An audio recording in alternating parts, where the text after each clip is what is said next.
مدني و جێگری سەرۆکی پەرلەمانی عراق دەچینە لای ڕامێر عوسمان پەیامنێری پەیام لە سلێمانی. ڕامێر سڵاوت لێبێ و ئەم کاتت باش.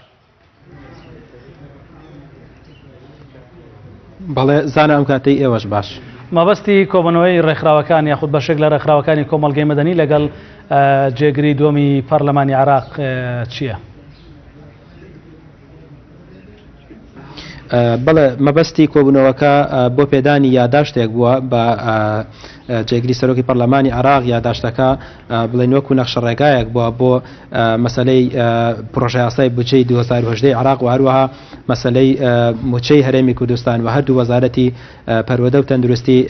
دیارە نەخشە ڕێگاکە خۆی لە 4 خاڵە بینیەوە کە باسی ناوڕۆکی خاڵەکان زیاتر سەبارەت بە هەڵوێستەکانی حکوومەتی هەرێمی کوردستان و ئەندامانی پەرلەمانی عراق لەسەر ئەوەی کە بە چ شێوازێک بەرگری بکەن لە بەدەستهێنانی ئەو مافەی کە لە هەرێمی کوردستانیان بۆ ئێستا دەیانوێت لە حکوومەتی عراقی وەری بگرن بەتایبەت لە مەسەلەی بودجە و هەروەها لە مەسەلەی موچەی هەردوو وەزارەتی پەروەردە و تەندروستی.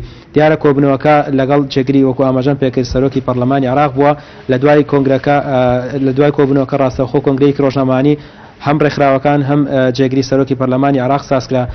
دیارە جێگری سەرۆکی پەرلەمانی عراق بەوردی باسی لە ئەو گرفتانە کرد کە لە بەردەم پرۆژە یاسای بودجەی 2018 عراقەیە و هەروەها سەبارەت بە نەنادنی موچە لەلایەن حکوومەتی عراقەوە بە هەر بەهانەیەک کە تا ئێستا بەدەستیان نەگەیشتووە ڕوونکردنەوەیدا.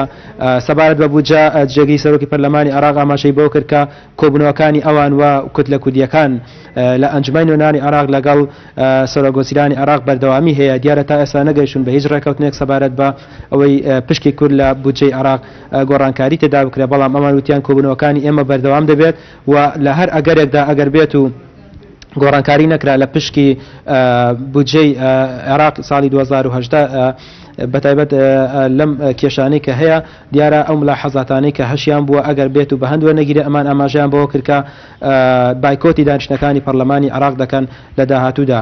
لەسەر مەسەلەی بڵێن بودجەی لەسەر مەسەلەی موچەی هەرێمی کوردستان و هەردوو وەزارەتی پەروەدەش دیارە وتی لەگەڵ سەرۆکوەزیرانی عراق کۆبوونەوەیان ئەنجام داوە، بەڵام کۆبوونەوەکان تا ئێستا ڕوون نییە هەم لەلایەن حکوومەتی هەرێم هەم لەلایەن حکوومەتی عراقەوە کە ئەم لیژنانەی کاریان وردبینیکردنی موچەیە بەکوێ گەیشتووە و ئەو کارانەی کە کردویانە کەی تەواو بێت و کەی ئەو موچەیە کە قرار بوو بێت بۆ هەرێمی کوردستان کەیدا بەشەکرێ. دیارە ئەمانە بڵێن ڕوونکردنەوە لەلایەن جێگری سەرۆکی ئەنجومەی نوێنەرانی عراقەوە بەڕێز ئارام شێخ محەممەدرا دیارە وتراوە تا ئێستا هیچ بڕیارێکی نوێ نییە لەسەر ئەوەی کە ئەم موچەیەکەیدا بەشەکرێ و بە چه میکانیزمێک دەبێت و ئەو لیژنانەی کە کاریان وردبینی موچەیە کەی کۆتایی بە کارەکانیان دێنن.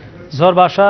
پەرلەمانتارێکی شیعەکان لە ئەنجومەنی نوێنەران باسی لەوە کردووەکە ئەگەر کوردەکانیش ڕازی نەبن لەسەر تێپەڕاندنی پرۆژە یاسای بودجەی 2018 ئەوان هەرپەسەندی دەکەن و بە هاوکاری سوننەکان تێدەپەڕێنن.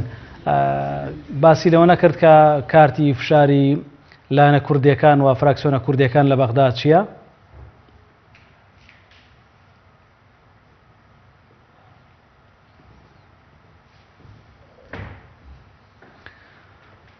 بەڵێ ڕامێر عوسمان ڕاستەوخۆ لە شاری سلێمانیەوە لەگەڵمانە لە کۆبوونەوەی بەشێک لە ڕێکخراوەکانی کۆمەڵگەی مەدەنی لەگەڵ جێگری دووەمی ئەنجومەنی نوێنەرانی عراق بەڕێز ئارامی شێخ محەممەد.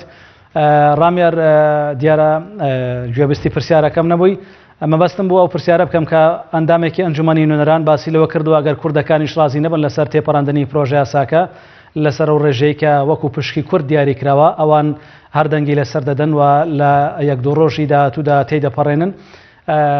ئارامی شێخ محەممەد جێگری دووەمی سەرۆکی ئەنجومەنی نوێنەران باسی لەوە نەکرد کە ئەوان هەنگاوی داهاتوویان چییە بۆ بەرگرتن لە تێپەڕاندنی پرۆژە یاسای بودجە بەو داخوازیانەی خۆیان کە هەیەە؟ ببوورە زانە بەهۆی پشڵانی پەیوەندیەکەوە باشی گوێبیستی پرسیارەکەت نەبووم، ئەگەر بکرێت دووبارەی بکەیتەوە. بەڵێ ئارامی شێخ محەممەد جێگری دووەمی سەرۆکی ئەنجومەنی نوێنەرانی عراق لەسەر تێپەڕاندنی پرۆژە یاسای بودجە لەلایەن لیستەکانی شیعە و سوننەوە چی زانیاریەکیدا؟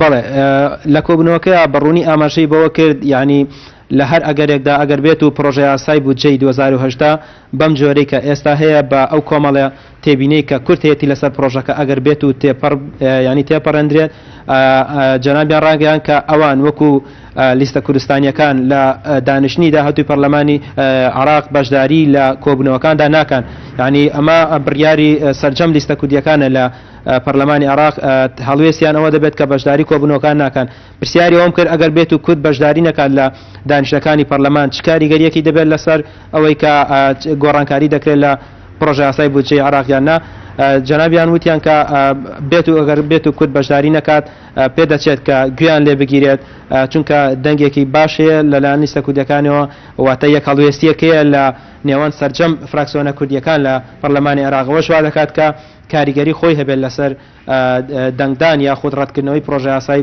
بودجەی 2010 عراق. بەڵێ ڕامێر عوسمان پایامنێری پەیام زۆر سپاس کە ڕاستەوخۆ لەگەڵ مابووی.